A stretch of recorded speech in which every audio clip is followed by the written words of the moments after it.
Another BAMF bitch special guide walkthrough through the Elder Scrolls Online dungeon. This is Banished Cells. In comparison to Spindle Clutch, which I've done a video for already, it is like super easy.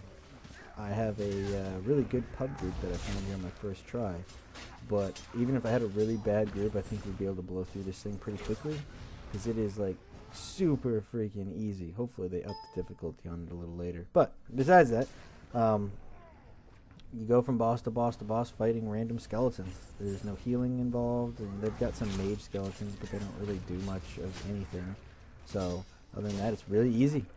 Bam. Kill the whole room of skeletons. Let's move on to the boss, at least the first boss.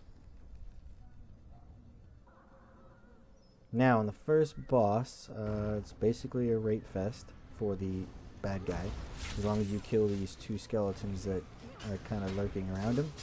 If you're struggling, which you shouldn't be struggling, but if you are struggling, try to have the tank hit the distract the little wraith-looking guy, while the other two DPSs ass rape the crap out of the skeleton guys, and just try to keep them off the healer.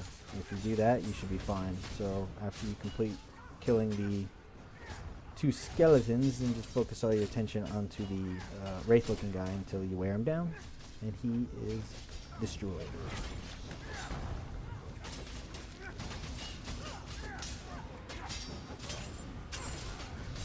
Now the next fight is kind of a 3-section fight, but it's really only one boss. His name is Shadowrend. In order to get him, you have to trigger these two buttons, and it summons like a group of things. Like the first one's going to be skeleton guys. As long as you just destroy them quickly, it's really quite simple. It's just like any other normal room with the skeleton guys. You just focus on bashing your skulls in with your weapons, and you're good to go. If you wanted to go through and say, oh, there's got to be some kind of technique to it, try to go for the ranged people first, mages, archers, and then foot soldiers or guardians or whatever they call them in here.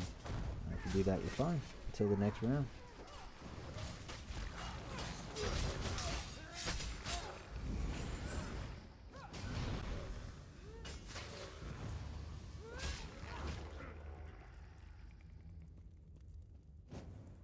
Round 2 goes to the little demon pecs. These little guys can be kind of an annoying thing. They do a lot of AoE fire damage, and they kind of swarm pretty quickly, but their health really isn't anything intimidating, and they don't hit very hard, so just make sure they don't overwhelm the healer, and you should be good to go. Just swing away until they're pretty much dead on the floor.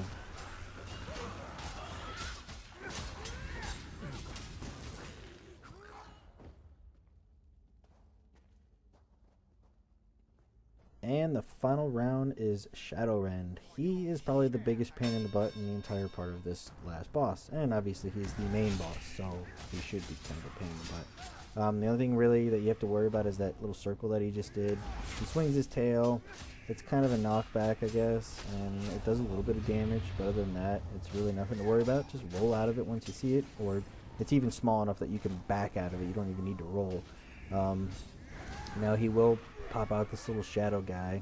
It's really low health, doesn't really take much to kill it.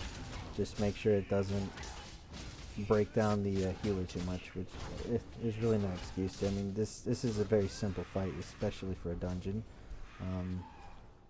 Just follow that same method, get out of the circle and smack the crap out of him, and you're fine. Piece of cake.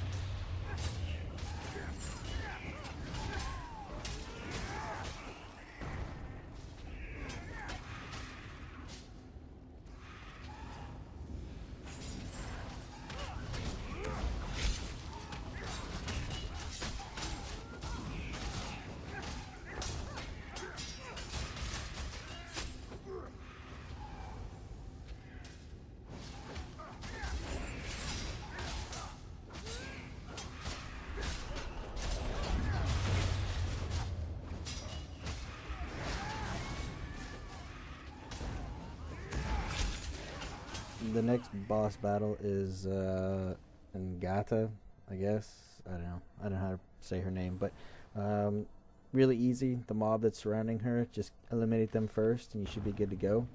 Mages, archers, guards. Do that in that order, and you shouldn't have a problem. Some things you may see her do.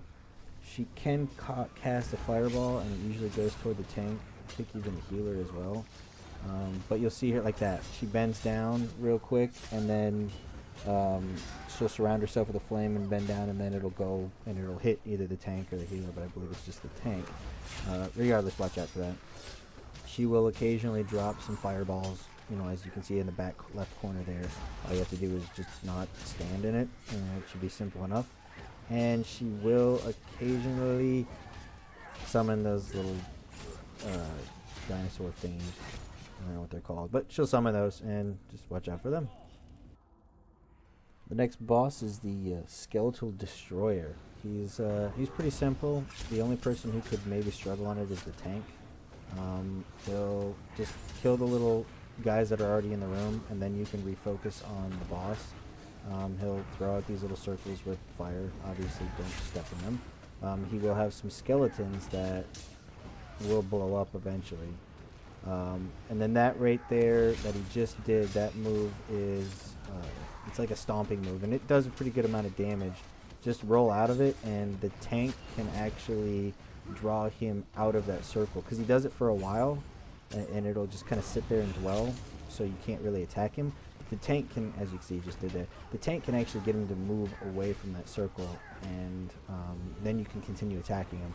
The only other thing he has is that little, you saw him just launch it. It's like a some kind of frontal AoE attack. Doesn't really do that much damage, but that stomping, that circular move that he does right there is probably the most dangerous thing you have to worry about. Other than that, just wear him down, and you're good to go.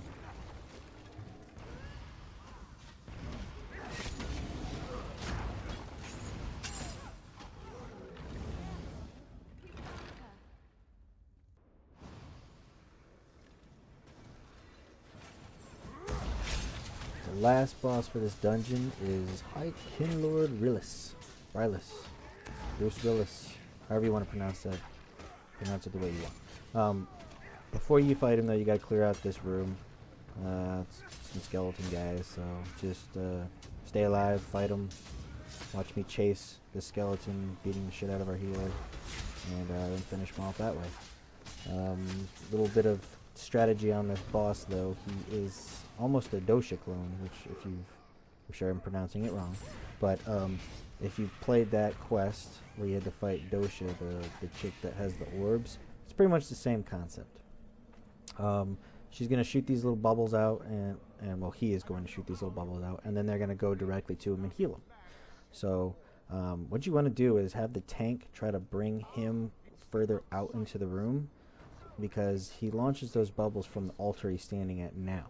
So if the further he gets away from that altar, the easier it is for you to eliminate those bubbles before they get to him. So you watch that bubble, it's going to go boom right directly to him and give him health. So if you can bring him back a bit, and then have somebody either ranged or a DPS kind of on that side that can pop those bubbles before it gets to him, you don't have to worry about him regenerating his health. Now the other thing he'll do, which is that little purpley fire electricity thing, he'll do that occasionally.